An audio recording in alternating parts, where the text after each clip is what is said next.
defensive posture is particularly pronounced amongst the AI infrastructure companies, wherein the capital intensity of training frontier models creates existential funding risk.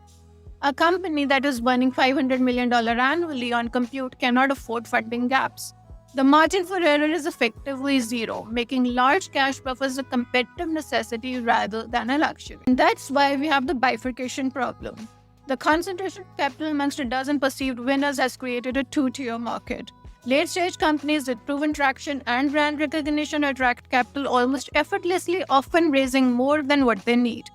However, the earlier stage companies now face starkly different environment, with investors increasingly reluctant to underwrite unproven business models in a sector wherein winner takes most dynamics seems very likely. And this bifurcation has long-term implications for innovation.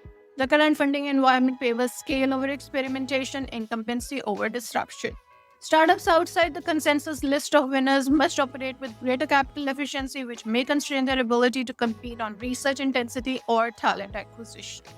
The irony is that the defensive capital allocation by established players may inadvertently reduce the competitive pressure that drives breakthrough innovation. And so, what does this all signal about the cycle? The shift from growth oriented to defensive fundraising typically marks a maturation point in investment cycles. Participants are no longer optimizing purely for the upside capture but are actively managing the downside risk also.